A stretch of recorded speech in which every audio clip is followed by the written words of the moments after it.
예. 남목령교회 손창현입니다. 제가 이런 박수를 어정쩡하게 치다니. 사랑합니다. 예. 제가 누군지 아시는 분도 있고, 잘 모르신 분들도 있고요.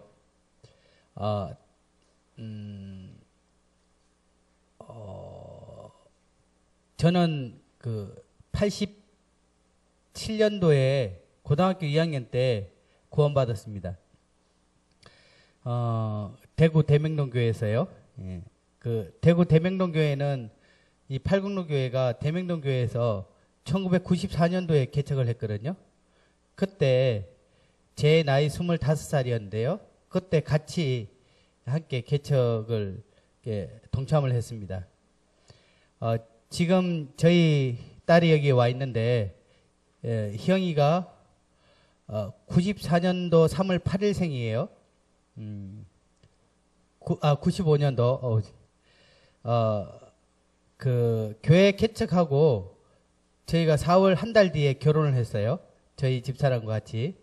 그래서 저희 희영이가 교회와 더불어 시작이 해서 아마 94년도 3월 4일 날 3월 둘째 주인가요? 팔국로교회가 개척을 했는데, 저희 아이하고 생일이 비슷하죠. 저희 아이보다 며칠 3일 앞서서 태어난 애가 홍석인데, 잠깐 제 간증을 좀 하고 말씀을 전하는 게 좋을 것 같네요. 94년도에 이제 교회가 이제 팔국로교회 그때 당시에 제가 알기로는 구도자를 포함해서 13명이 함께 개척이 됐습니다. 강희수 형제님 부부, 또 노강호 형제님 부부, 그 다음에 저희 그때 처녀총각이었지만 어쨌든 한 달 뒤에 부부, 또 영경이 엄마 부부, 영경이 엄마, 영경이 아빠, 이렇게 해서 고요. 얼마 있지 않아서 교회가 개척하고 얼마 있지 않아서 이 대학생 한 명이 짧은 바지를 입고 해외 연수를 가고 온 이후에 저희 교회를 찾아왔는데, 그때 대학교 4학년이었던 사람이 김병배 형제님이었어요. 근데 여러분 놀라지 마십시오. 김병배 형제님하고 저하고 나이 차이가 별로 없습니다. 1살 차이입니다.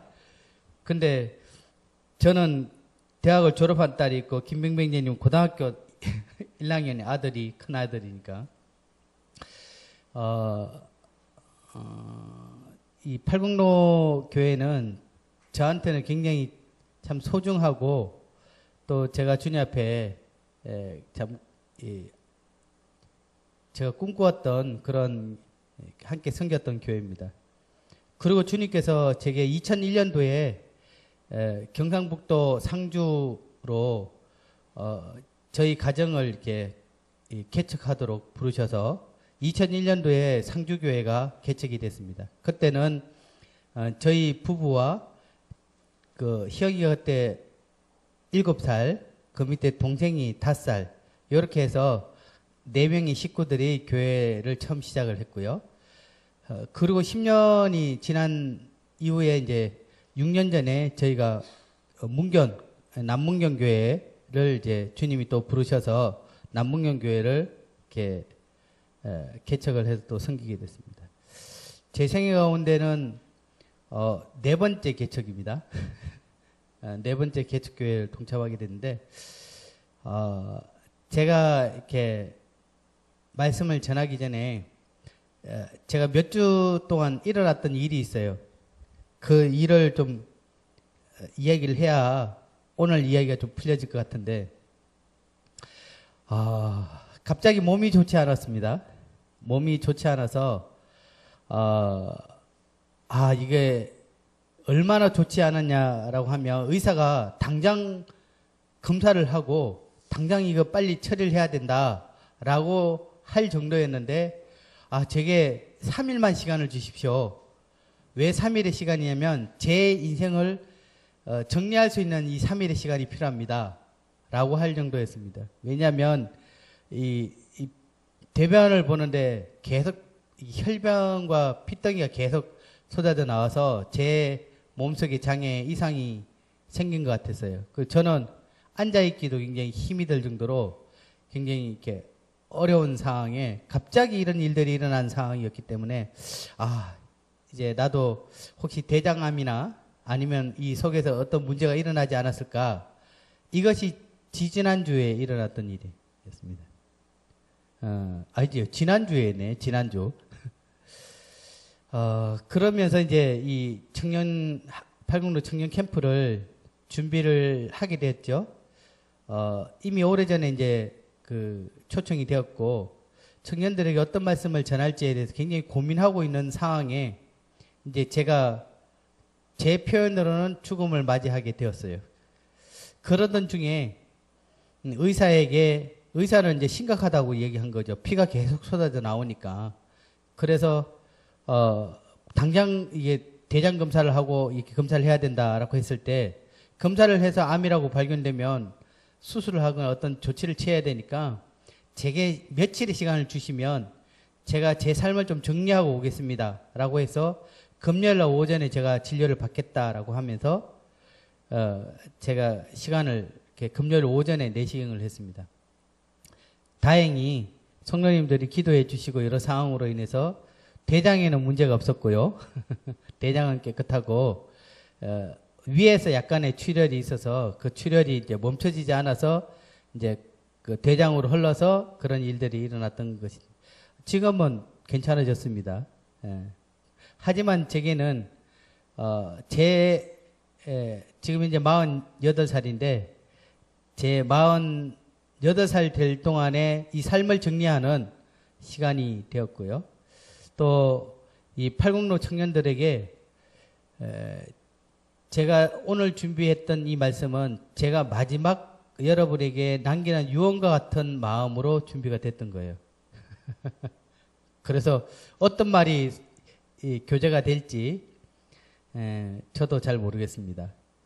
그래서 여러분에게 제가 오랫동안 여러 교회를 섬기고 또 제가 주님 앞에 오랜 세월 동안 있었던 상황, 그리고 여기에 제 자녀도 있고 또 제 친구의 또 자녀들도 있고 또 함께 했던 여러분의 이 상황들을 생각했을 때 이것만큼은 꼭 여러분에게 전하고 싶다.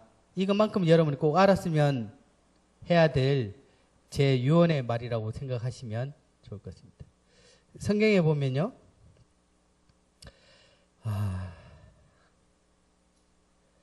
이 디모데전서 1장입니다. 여러분들은 성경 한번 찾아보시면 좋을 것 같아요. 오늘은 디모데전서를 성경 한번 찾아보세요. 자, 디모데전서 말씀을 보겠습니다. 1장 1절 2절.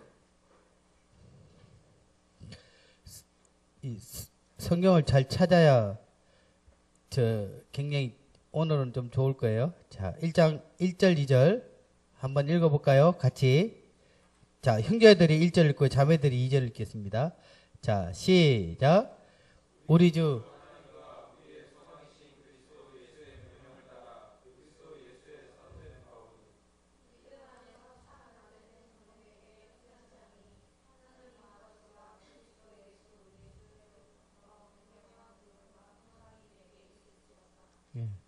여기에 보면 믿음 안에서 참 아들이라고 표현하고 있죠.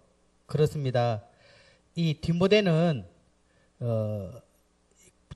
디모데에게 복음을 전해줬던 이 사도 바울을 통해서 디모데가 구원을 받게 되고요. 그거를 통해서 영적인 이 아들이 바로 디모데입니다. 근데 우리가 잘 알다시피 디모데 전후서는 사도 바울이 디모데에게 남기는 유언과 같은 말씀이에요. 그죠? 그래서 사도 바울의 마지막 서신, 이것이 디모데 후서입니다. 저도 이 동일하게 이와 같은 심정으로 글쎄요, 경준에게 얘기하면 경준전서가 되나요?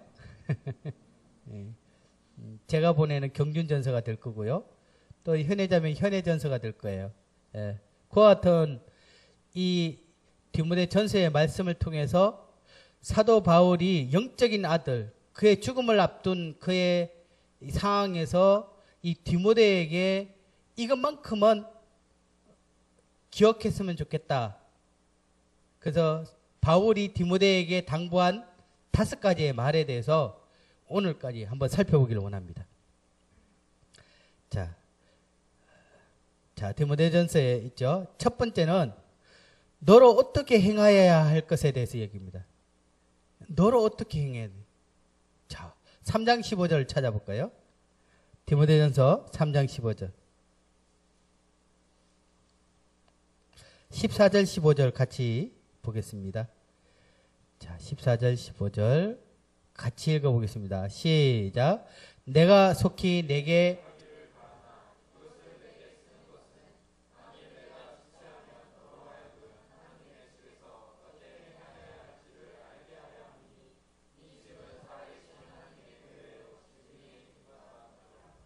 여기 보면 너로 이 사도 바울이 정말 내가 속히 디모데가 있는 내게 가기를 원하는 마음이 있지만 그렇지 못한 상황에서 이 편지를 쓰죠. 그것이 바로 디모데전서인데 디모데전서 편지를 쓰면서 내가 네게 가기가 지체가 되면 이 편지를 통해서 네가 어떻게 행해야 할지를 나는 네가 알기를 원한다. 라고 합니다. 어디서? 하나님의 집에서.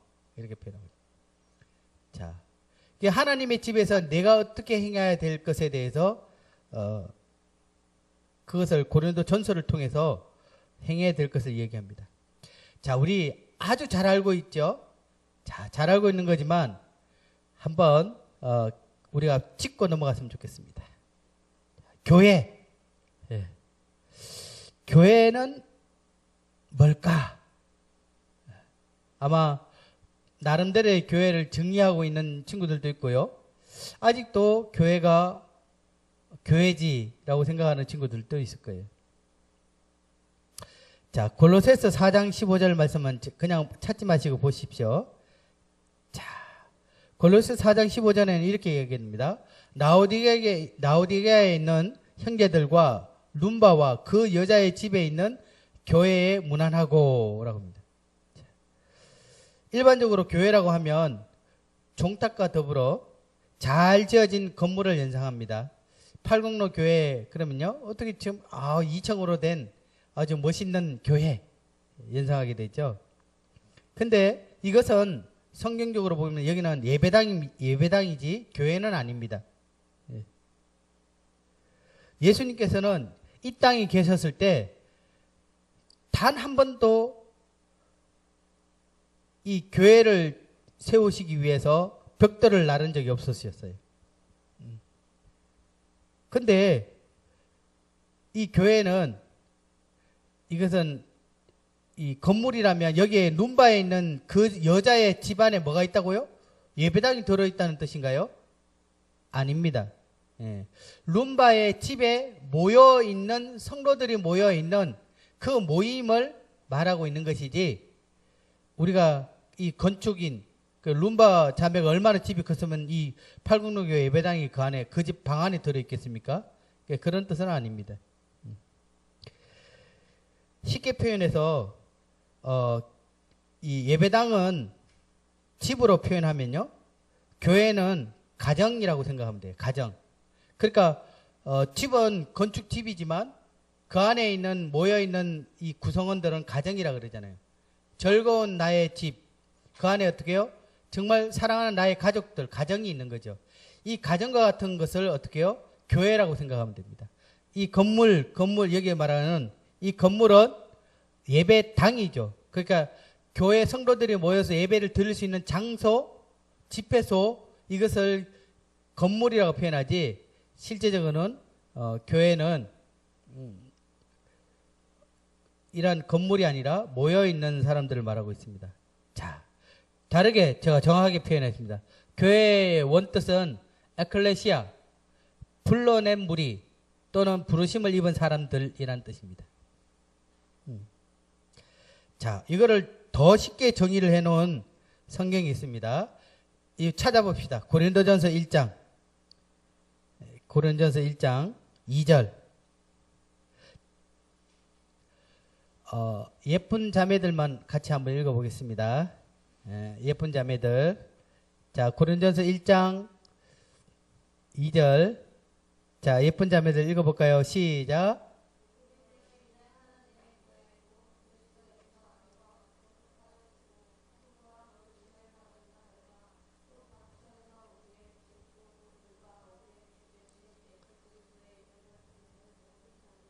예, 팔굽로교회는 예쁜 자매들이 참 많네요. 예, 자, 여기 보면 고린도에 있는 하나님의 교회, 곧 그리스도 예수 안에서 거룩하여지고 성도라 부르심을 받은 자들과 각처에서 우리의 주 곧 그들과 우리의 주 되신 예수 그리스도의 이름을 부르는 모든 자들에게 이 고린도 이 전서를 쓸 때 이 수신자인 고린도 교회를 향해서 그렇게 표현하고 있습니다. 자, 고린도 교회는 고린도에 있는 성도들의 무리를 말하고 있습니다. 정확하게 표현하면요. 자, 같이 읽어볼까요? 시작. 예수 안에서 거룩하여지고. 거룩이란 단어 혹시 아세요? 거룩. 예. 거룩. 거룩은 무슨 뜻이라고 생각합니까? 깨끗한 분리. 또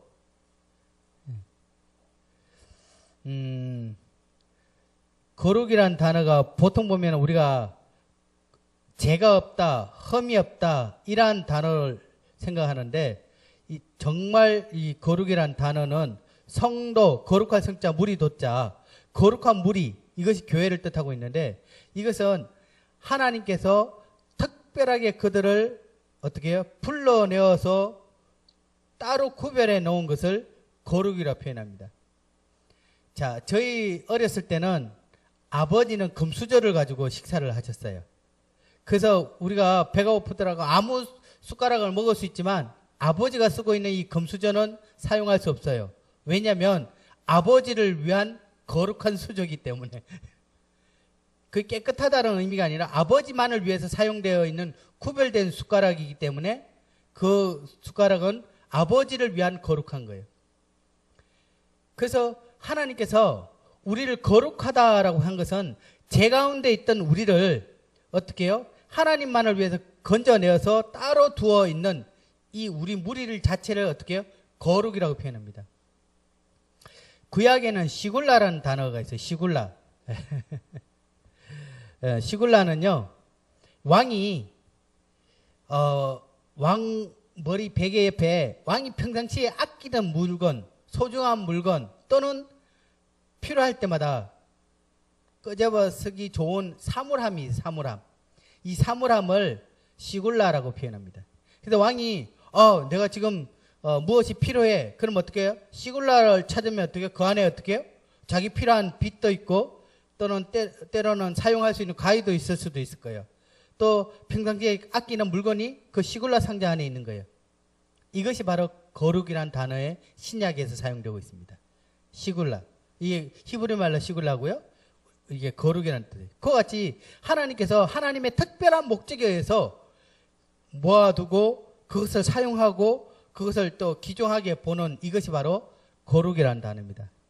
그래서 여기 보면 예수 안에서 거룩하여진 사람들, 이것이 바로 교회이죠. 두 번째는 성도라 부르심을 받은, 제가 얘기했지만 성도, 거룩한 성자, 무리자, 거룩한 무리.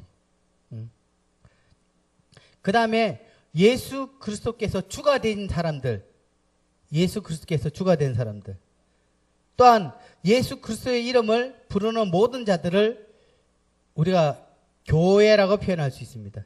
이 중에 하나만 해당돼도 물론 다 한꺼번에 해당되지만 이걸 교회라고 합니다. 자, 어떠세요? 제가 물어도 될까요? 예수 안에 거룩하여 지셨습니까? 예. 성도라 부르심을 받습니까? 예. 그 여기와 같은 예수 그리스도께서 주인이 되십니까? 예수 그리스도의 이름을 부르고 계십니까? 예. 그 이와 같은 이 한 사람 이상 되는 사람들을 교회라고 하는 거예요. 교회는 단수가 아니고 복수의 사람들을 이야기하고 있습니다. 무리 도자죠. 그래서 나는 교회야, 이거는 말이 안 돼요. 최소한 성경에 보면 두세 사람이 내 이름으로 모인 곳에 내가 너희와 함께 하리라 라고 이야기했던 구성 요소가 어떻게 해요? 구원받은 성도들이 모여있는 무리, 이것이 교회입니다. 아인슈타인이 이렇게 얘기했습니다. 나는 젊었을 때 교회를 경멸하고 무시했었다. 그러나 내 조국이 어려워졌을 때 교회는 우리 유대 민족의 유일한 희망이었고 소망이며 안식처였다. 내 나이 먹어 석양역의 교회 외에 내 영혼의 위로를 경험할 수 있는 어떤 것도 찾지 못했다. 나는 이제 그리스도와 교회로 돌아온다.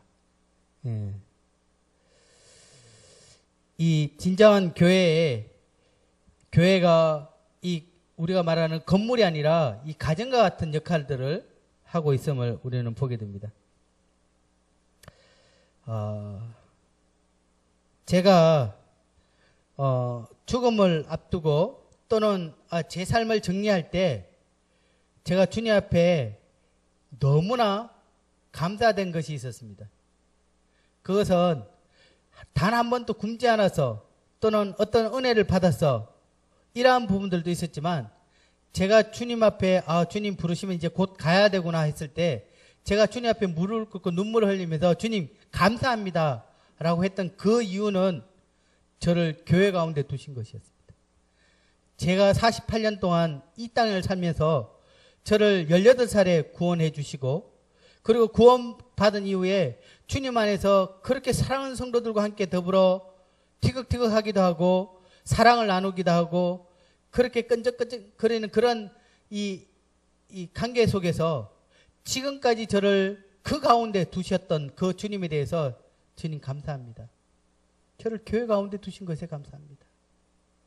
제가 그냥 세상 가운데 구원받고 그냥 세상 가운데 두었다면 제 인생이 어떻게 됐겠습니까? 참 비록 시골이었지만 주님의 교회를 섬기며 살아올 수 있었던 그 삶에 대해서 주님 앞에 참 눈물을 흘리면서 감사했습니다. 그래서 제가 여러분들에게 말씀드리고 싶은 가장 중요한 교회, 이 교회가 뭐냐? 교회가 우리에게 어떠한 기능이 있느냐? 또한 이 교회야말로 우리에게 어떠한 의미가 있느냐? 그래서 만약에 제가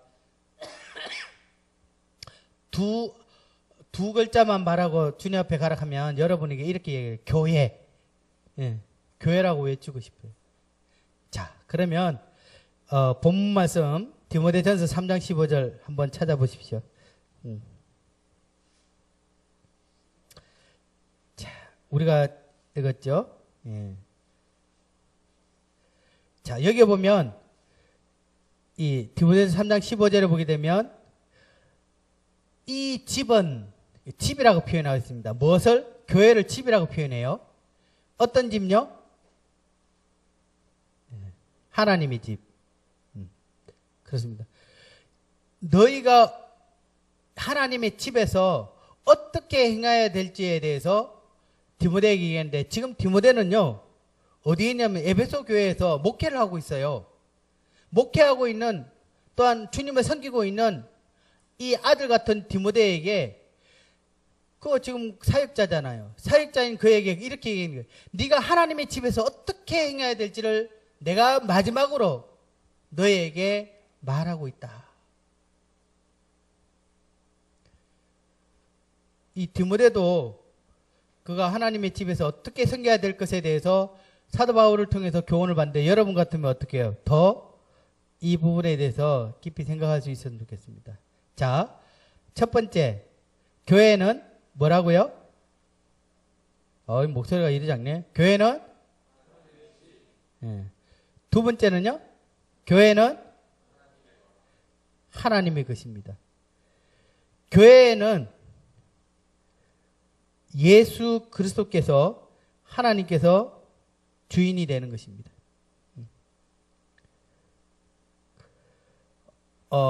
우리가 집을 지을 때 생각하면 집은 이 벽돌 한 장 한 장이 쌓여서 건물이 되죠. 혹시 팔공로교회 건축할 때 여러분 이렇게 도와보셨습니까? 여기 다 맡겨서 그래요? 저는 팔공로교회 예배당 지을 때 여러 번 와봤습니다. 구조들이 바뀔 때마다 직접 왔는데요. 그래서 벽돌과 콘크리트를 통해서 이 교회가 이게 되죠. 그리고 외벽 돌을 붙일 때도 제가 와서 보았는데요. 그렇습니다. 교회는 다양한 건축 자재를 통해서 건물이 지어지죠. 그와 같이 이 성도들도 동일합니다. 예배당도 그렇게 지어진 것처럼 이 교회, 이 성도들도 여러 지체들이 연합하고 또 그 지체들이 가지고 있는 은사와 여러 역할들을 통해서 이 하나님의 집이 아름답게 지어져 가는 거죠. 저는 교회는 몇 사람에 의해서 섬겨진다라고 한다면 우리가 건축물이 유리창만 있는 거와 똑같은 거예요.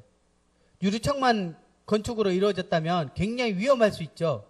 그죠? 그와 같이 몇 재료만 가지고 예를 들어서 나무 가지고 나무만 또는 유리창만 또는 철근만 이걸로 지어진 것이 아니라 유리, 나무, 철근 다양한 이 자재들이 사용했던 것처럼 교회라는 구성 또한 여러 성도들의 어떤 이 연합에 의해서 교회가 아름답게 집이 지어져 가는 거죠.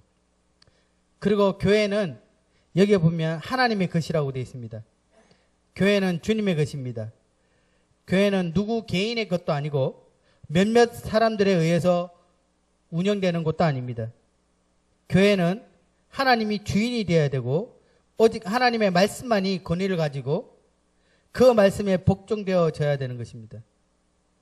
그리고 그 하나님의 말씀에 온전히 순종되어 있는 그러한 교회가 온전한 하나님의 교회입니다.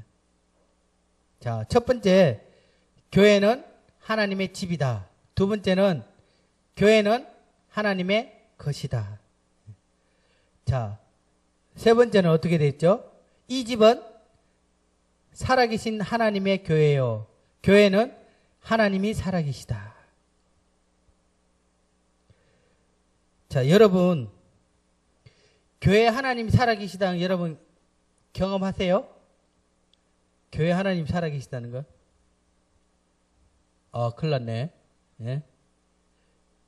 자, 눈 한번 감아보세요. 자, 보지 말고, 자기만 딱 생각하는 거예요. 자, 나는 교회에 하나님 살아계시다라고 나는 믿고 있다. 손 들어보세요. 자, 손 내려보세요. 예. 몇 명 안 되네. 자, 다시. 자, 다시 한번 생각해. 정말 교회에는 하나님이 살아계시다라고 여러분 양심적으로 믿고 계십니까? 자, 눈 떠보세요. 그러면 하나님이 정말 살아계시다면 여러분들은 교회에서 여러분들의 말 한마디, 행동 하나, 여러분의 생각 하나님이 보고 계시겠죠. 그죠? 그런데 우리가 쉽게 교회에서 하는 행동들을 보게 되면 정말 하나님 살아계시다 라고 생각하면서 그렇게 내뱉을 수 있을까요? 그렇게 표현할 수 있을까요? 저희 아들이 디모데 학교를 다니고 있는데 디모데 학교의 교장 선생님이 아주 특별하세요. 교장 선생님은 거의 6시 반에 이제 아이들이 학교에 오면 그때부터 계세요. 그리고 아이들이 기숙사에 들어가서 잠을 자려고 하면 보통 10시에 가죠. 그때까지 계세요. 그러니까 아침부터 밤 10시까지 어떨 때는 밤 10시 반까지 계속 아이들 옆에 있어요. 근데 신기하게 자기들끼리 막 장난치다가 교장 선생님 이렇게 쳐다보면 어떻게 돼요? 장난쳐요, 안 쳐요? 그렇죠. 덜 치게 되죠. 그리고 자기 주도 공부하는 시간에 교장 선생님 옆에 딱 계시면 어떡해요? 막 장난치다 교장 선생님 와서 공부하는 척이라도 하잖아요. 예. 권위 있는 분이 우리 옆에만 있어도 어떻게 해요? 우리는 어떻게 돼요? 긴장하게 되고 조심하게 되고 말하는 거나 뭐 예를 들어 근데 교장 선생님 옆에 딱 계시다 그러면 어떻게 해요? 너 이렇게 얘기하잖아요. 그렇죠? 근데 하나님 살아 계세요. 하나님이 이곳에 앉아 계세요. 그리고 여러분 주일날 아침에 여러분과 만나는 시간들을 위해서 하나님께서 여기에 미리 와 계세요.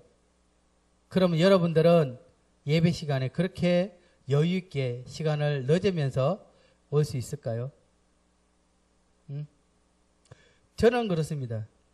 정말 교회는 하나님이 살아계시는데 여러분들은 하나님의 살아계심에 대해서 별 그렇게 인지하고 있지 못하는 것 같아요. 히브리서에서는 이런 구절이 있어요. 히브리서 11장에 보면 믿음이 없이는 하나님을 기쁘시게 하지 못하나니 믿음이 있는 자는 뭐라고 되어 있는지 아세요? 하나님이 살아계신 것을 믿는 자니라. 그리고 그를 찾는 자에게 반드시 상주이심을 믿는 자다. 정말 하나님이 우리에게 요구하고 있는 가장 큰 믿음은 하나님이 살아계시다. 지금도 함께 계시다. 지금도 여기 계시다. 이렇게 믿고 있는 거예요. 히브리 11장에 보면 보이지 않지만 있는 것처럼 행하는 것, 있는 것처럼 그렇게 느끼는 것을 어떻게 해요? 믿음이라고 표현하잖아요. 믿음은 바라는 것의 실상이고 보지 못한 것의 증거이기 때문에 정말 하나님이 지금 내 눈에 지금 현재 보이지 않지만 그분이 나와 함께 계시고 내 가운데 계시고 교회 가운데 움직이시고 교회 가운데 함께 한다는 것을 내가 어떻게 해요? 그걸 믿고 행한다는 거예요. 믿고 행할 때 하나님은 그걸 어떻게 해요? 믿음 있는 자라고 얘기하는 거지. 정말 교회에 하나님이 살아계시다. 여러분 사실상 거의 대부분 친구들이 손을 들었어요. 제가 별로 없네라고 표현하지만 여러분이 거의 손을 들었어요. 아, 하나님 교회에 반드시 살아계십니다. 그렇게 손은 들었지만 여러분 마음속에는 정말 진짜 이런 의문을 가지고 있지 않는지 생각이 듭니다. 자, 교회는 하나님의 집이고 교회는 하나님의 것이고 교회는 하나님이 반드시 살아 계십니다. 자, 여기에 보면 제일 마지막 절에 9절에 이 교회에 대해서 뭐라고 얘기하고 있어요? 제일 마지막에 교회는 진리의 기둥과 터니라. 이거 혹시 해석할 수 있는 분이 있어요? 이게 무슨 뜻이죠? 예? 진리의 기둥과 터니라. 여기에 대해서. 자, 경준. 자, 이 말은 무엇일까요? 예? 교회는 진리의 기둥과 터라. 예? 이 말은 뭔 뜻이?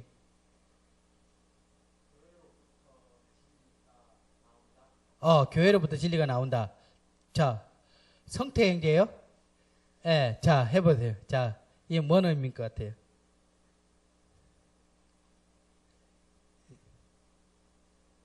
예, 예? 어유, 그냥 숟가락 먼지네. 우리가 터와 기둥이 없는 집은 세울 수가 없습니다. 터는 우리가 말하는 기초공사 할 때 그 터죠. 그 다음에 기둥은, 여기에도 기둥이 있죠. 예? 기둥이 없으면 건물이 세워져요? 안, 그렇죠. 우리가 무너 가지고 뭘 할 수가 없잖아요. 교회도 마찬가지입니다. 예. 건물이 무너지지 않으려면 토와 기둥이 든든해야 됩니다. 그죠? 우리가 조금 전에 봤듯이 교회는 하나님의 집이라고 얘기했습니다. 그리고 이 집은 진리의 기둥이며 터라고 규정하고 있습니다. 그런데 우리가 조금 전에 우리가 함께 이야기를 나누었지만 사도 바울은 진리는 교회의 기둥이며 터라고 말하지 않습니다. 교회는 진리의 기둥이며 터라고 말하고 있습니다. 굉장히 중요한 차이가 있어요. 자, 진리는 교회의 기둥이며 터라는 경우라면 교회는 진리로 말미암아 그리고 진리 위에 선다는 의미가 됩니다. 다시 말하면 이것은 진리가 교회를 위한 버팀목과 설 자리가 된다는 의미죠. 진리가 없으면 교회의 터는 빼앗기고 기둥 잃어버린 집처럼 무너진다는 그러한 의미를 말하고 있습니다. 근데 사도 바울은 여기에 보았듯이 그렇게 표현하고 있지 않습니다. 맞죠? 교회는 여기 보면 성경은요, 교회가 진리의 기둥과 터다. 교회는 진리의 버통목이며 설자리다. 바꿔 말하면 진리는 교회를 의지하며 교회가 근거가 되어야 된다.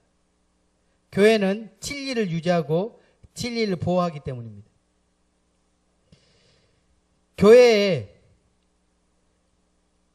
몸을 기대지 않고 교회에 뿌리를 내리지 않는 어떠한 진리는 위험합니다.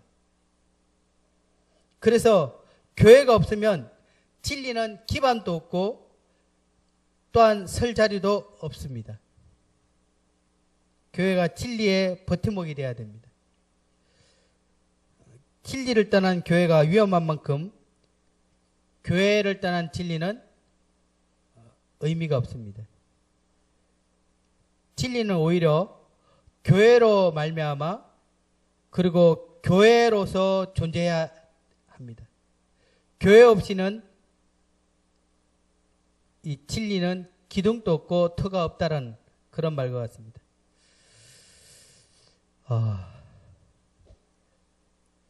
사랑하는 청년들, 교회를 떠나서는 여러분들은 어떠한 진리도 어떠한 삶의 터전도 여러분 세워지기 힘들어요. 저는 이렇게 얘기하고 싶습니다. 넘어지더라도 실수하더라도 또한 어떤 연약함이 있더라도 교회에 있어야 됩니다. 교회에 붙들어야 돼요. 교회를 떠나게 되면 어떤 문제로 인해서 어떤 상처로 인해서 교회를 떠나게 되면 무엇인가 치료되고 무엇인가 위안받고 무엇인가 해결될 것처럼 보이죠. 마귀가 주는 생각이에요. 교회를 떠나는 순간 여러분은 어떤 것도 여러분 인생 가운데 세워질 수 없습니다. 저는 어제도 청년 시절 교회를 떠나 살아왔던 한 자매를 교제를 나누었어요. 지금도 엄청난 고통 가운데 믿지 않는 남편을 만나면서 엄청난 고통 가운데 살아가고 있습니다. 근데 본인이 이렇게 해요. 나는 지금 교회 안에 들어와서 그나마 위안을 받고 있지만 아직도 돌아오지 않는 어떤 친구는 더 많은 고통 가운데 지금 살고 있다. 저 또한 청년 때 정말 교회를 벗어나서 뭔가를 하면 뭔가 이루어질 것 같고 뭔가 좀 위안받고 이럴지 않을까라는 생각을 조금 했어요. 예? 조금 했어요. 근데 제 삶은 더 황폐해졌고 아무런 기쁨도 누리지 못했습니다. 저도 김병배 형제님처럼 잘 나가지는 않았지만 제가 25세 결혼을 했어요. 25세 결혼을 해서 가정을 가졌어요. 근데 저는 22살에 직장 생활을 했는데 22살에 직장에 입사를 하고 몇 개월 되지 않아서 최우수 사원으로 뽑혔어요. 근데 그때 당시에 심사 기준은 최우수 사원이 되려면 10년 이상 근무한 사람에 한해서 해당이 된다라고 얘기했는데 제가 10년 이상 근무한 사람보다 너무 실력이 좋고 너무 월등하다 보니까 제가 최우수 사원으로 뽑혔는데 회사에서는 규정이 문제가 됐던 거예요. 그리고 그걸 제게 이야기했을 때 제가 그랬어요. 괜찮다. 나는 들어온 지 얼마 되지 않았지만 더 많은 오래된 선배들한테 그 기회를 줬으면 좋겠다. 라고 했을 때 제게 그러면 시상만 받아라. 상은 안 받고 시상. 그래서 제가 3개국 해외 연수를 제가 갔어요. 제가 딱 갔을 때 사람들이요 깜짝 놀래요. 갓 들어온 신입이 자기들과 함께 그 상을 같이 누리고 있는 것을. 그리고 제가 25살에 지사장이 됐습니다. 25살에 제 밑에 직원이 23명에 있었어요. 좀 더 자랑하면 제가 사용하고 있는 모든 돈은 다 회사에서 지불이 돼요. 밥을 사 먹든 떡을 사 먹든. 그리고 저는 월급이 3번 나왔어요. 나름대로 이게 낙연 형제가 있으면 제 정인인데, 군대에서 휴가 나오죠.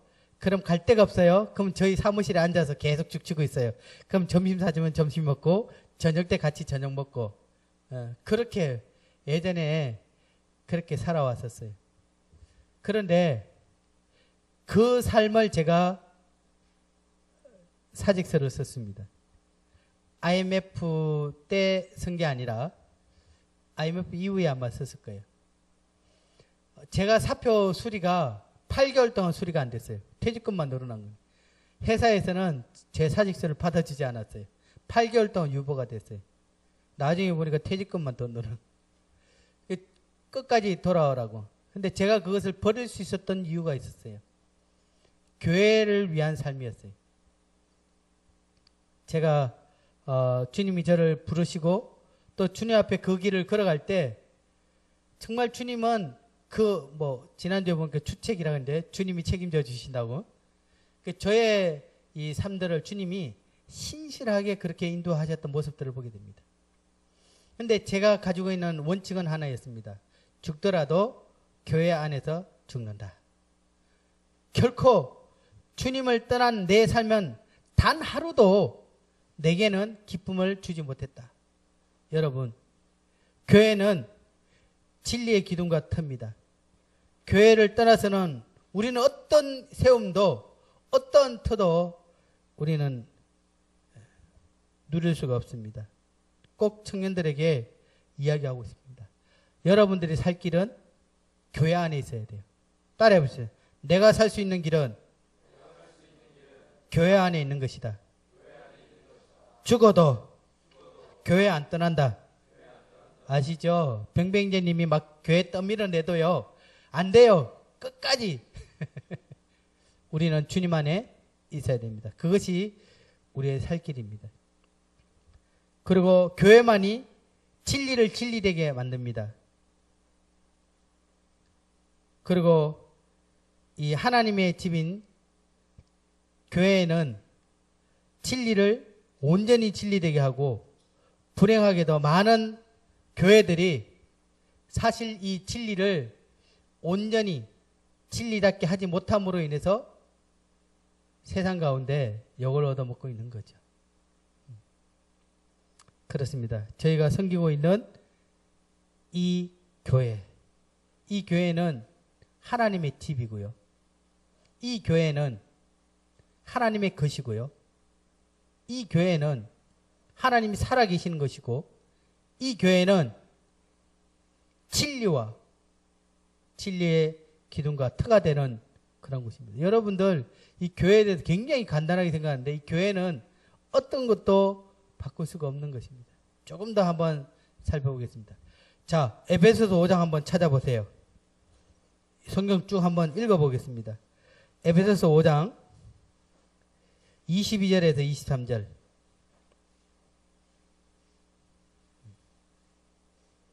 제가 색깔을 왜 바꿔놓은지 아세요? 파란 글씨는 형제들이 읽고 빨간 글씨는 자매들이 읽으라고 제가 격줄로 이렇게 했어요.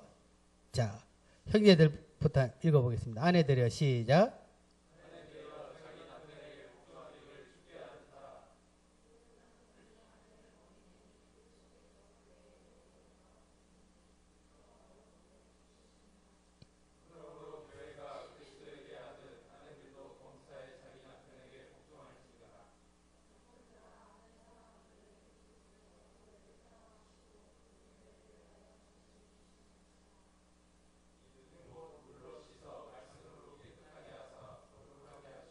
계속 읽으세요. 자기 앞에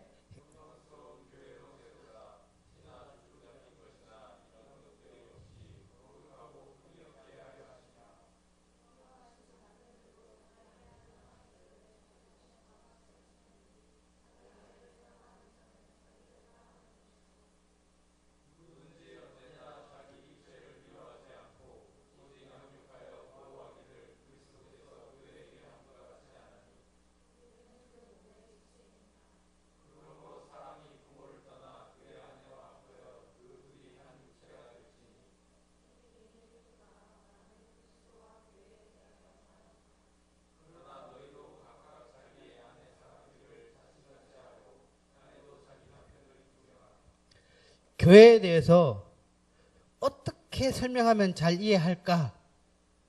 그죠? 그렇게 해서 부부의 비유를 말씀하셨어요. 예. 우리는 우리에게 현실적으로 와닿는 이 부부간의 관계를 얘기하는 거예요. 여보, 교회가 예수님께 복종한 것처럼 당신 내게 복종해야 돼. 아내들은 그리스도께서 교회를 위해 자기 목숨을 주신 것처럼 사랑한 것처럼 남편들이 아내를 사랑해야 되잖아. 이렇게 이야기가 되죠. 그거는 절반만 아는 거예요. 절반만. 여기에 의미는 여기에 우리가 성경의 구절에 나와 있습니다. 32절 같이 읽어보겠습니다. 시작. 이 비밀이 크더라. 나는 남편과 아내에 대해서 말하노라. 이렇게 얘기한 게 아니에요. 예? 여기 보면 비밀이라고 얘기하는 거예요.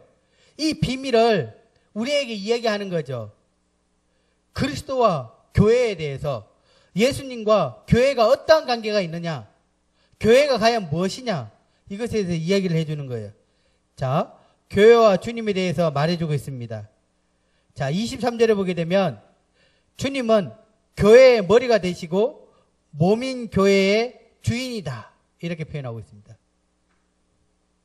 그 다음 24절에는요. 교회는 그리스도에게 복종하고 순종해야 한다. 25절에는 그리스도께서 교회를 사랑하시고 그 교회를 위하여 자신을 주셨다.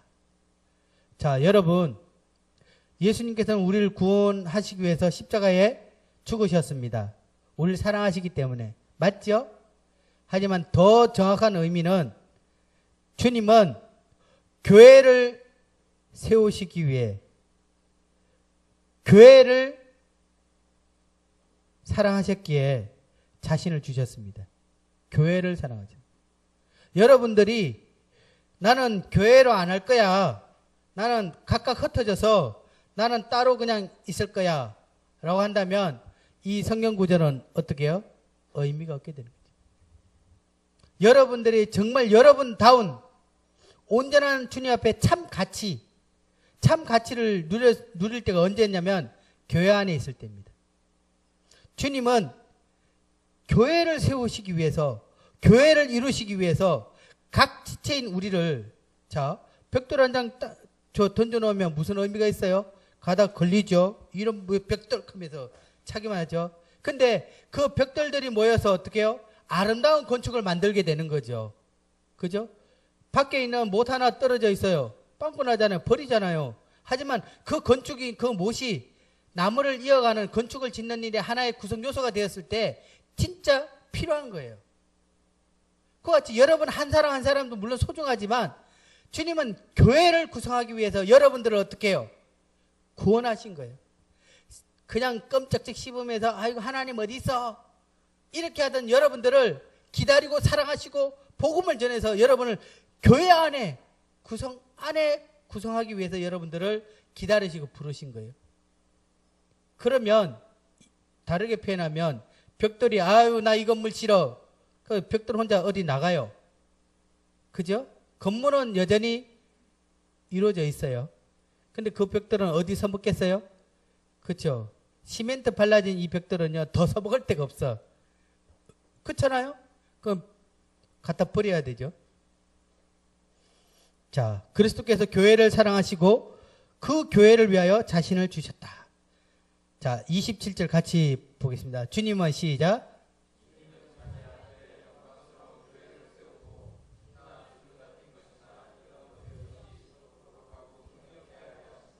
여기 보세요. 예수님은 교회를 자기 앞에 영광스러운 교회로 세우십니다. 그 다음에 저도 결혼해봤거든요. 저희 집 사람이 제일 예쁠 때가 언제인지 아세요? 신부 화장할 때였어요. 그때 정말 예뻤어요. 제가 저희 집 사람 못 찾았어요. 딱 갔는데 여러 신부들이 있는데 저희 집 사람 어디 있지 이렇게 찾았어요. 신부 화장하는 분이 어머 이 아가씨는 눈이 2배로 커졌네 이렇게 된 거예요.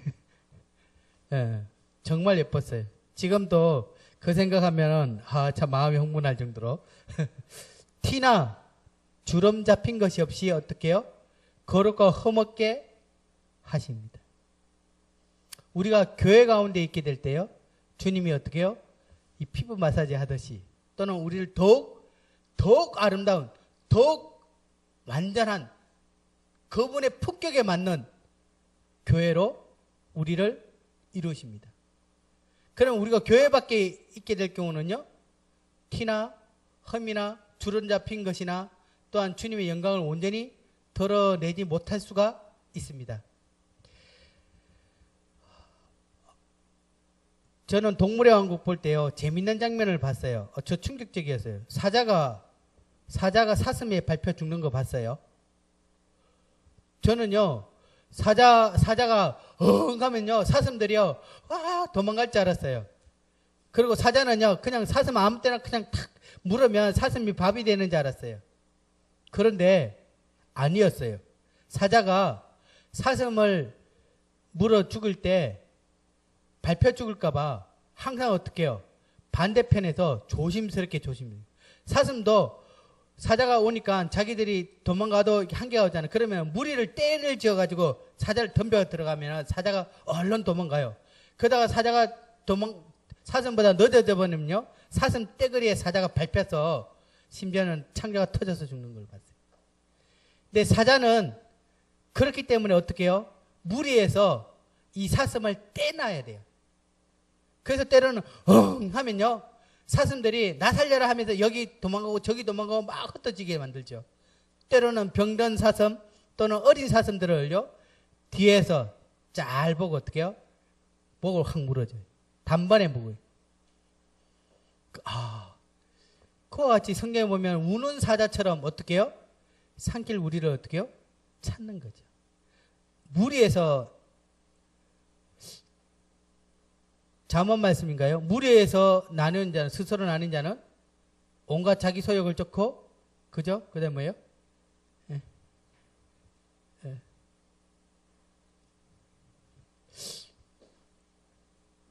전도서 18장인가요? 한번 찾아볼까요? 잠언 18장일 것 같아요, 내 생각에. 18장 1절. 잠언 18장 1절. 찾으셨나요? 같이 읽겠습니다. 시작. 무리에게서 스스로 갈라지는 자는 자기 소욕을 따르는 자라. 온갖 참 지혜를 배척하느니라. 그렇습니다. 온갖 참 은혜, 온갖 참 좋은 것, 온갖 참 지혜를 어떻게 해요? 배척하는 거. 뭐 때문에? 자기 지혜 때문에. 예. 여러분, 무리해서 나눠지면 안 됩니다. 무리해서 나눠지면 손해예요. 그런 바보가 없어요. 왜냐하면 하나님께서 이 교회 가운데 우리에게 이러한 것들을 이만큼 관심을 가지고 이만큼 우리에게 은혜를 베풀어 주는데 그냥 나눠져서 어떻게 해요? 그 무리해서 나눠지면 어떻게 해요? 사자밥 되죠. 우는 사자처럼 사단은 끊임없이 우리를 어떻게 해요? 교회 구성에서 벗어나게 만드는 겁니다. 자, 또 한번 보겠습니다. 29절에 보게 되면 사람이 자기 몸을 미워하지 않고 돌보는 것 같이 그리스도께서 교회를 어떻게 해요? 오직 양육하고 보호하신다. 예수 그리스도께서 이 땅을 볼 때 뭘 보겠어요? 교회를 봅니다. 교회를 늘 양육하고 보호하십니다. 그 다음에 우리는, 교회는 주님의 몸의 구성요소입니다. 주님의 이 몸의 지체들이죠. 그리고 세상은 교회에 대해서 알지 못하는 비밀이지만 우리에게는 얼마나 크고 놀라운 것인가를 깨닫게 하셨습니다. 자, 같이 읽어보겠습니다. 사도행전 20장 8절. 자, 시작.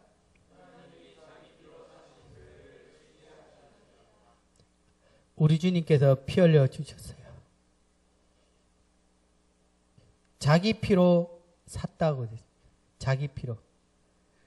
그리고 그것을 교회 장로들을 통해서 교회를 치리하게 하셨습니다. 함부로 여러분 교회에 대해서 비난하지 마십시오. 어느 누구도 교회에 대해서 판단하지 마십시오. 이 교회는 주인이 하나님입니다. 그리고 지금도 살아계셔서 직접 교회를 사랑하시고 보호하시고 양육하시고 치료하고 계십니다. 그리고 바울은 디모데뿐만 아니라 디도에게도 동일한 당부를 하죠. 자, 마지막 말씀입니다. 같이 읽어볼까요? 디도서 시작. 자, 목소리가 작습니다. 자, 자, 디도서 2장 7절 시작.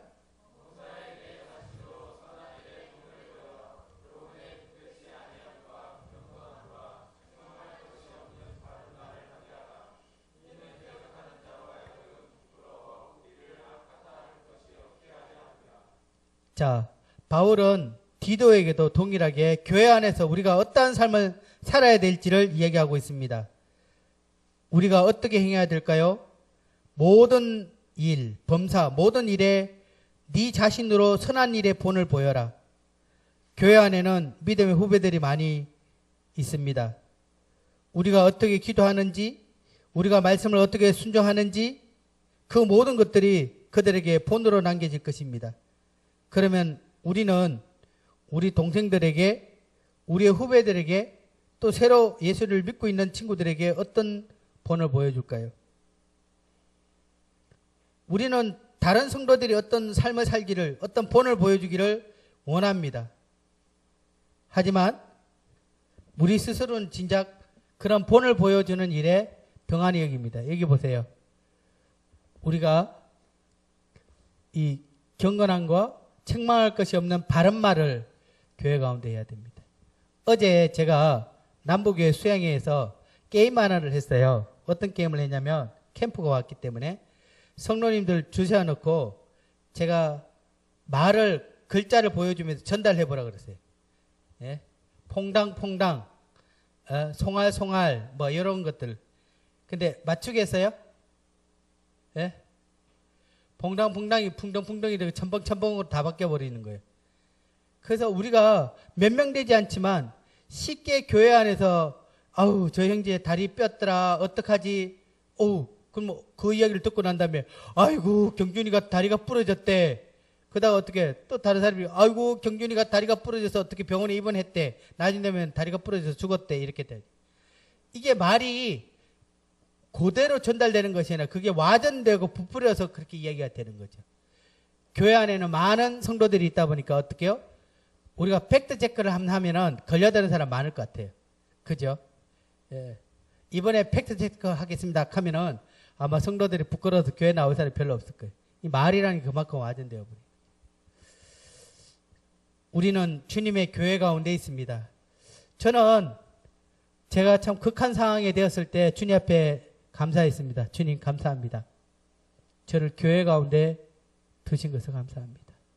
이 소중하고 이 놀라운 교회 가운데 제 인생을 불태울 수 있고 교회 가운데 제 삶을 머물게 해주신 주님 감사합니다. 제가 좋아하는 찬송을 무반주로 특송을 한번 해보겠습니다. 찬송가 209장에 보게 되면 이 교회에 대한 부분들을 이야기합니다. 주님의 전 교회라고 하는데 시간상 1절 4절만 해봅니다.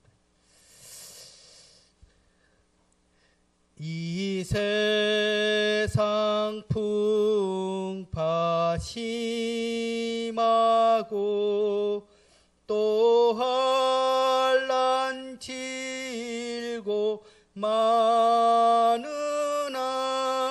나 편히 쉬게 될 곳은 주 예비하신 주의 저 내 손과 혀가 굳어도 내 몸에 피가 식어도 나 영영 잊지 못할 곳 은혜의 보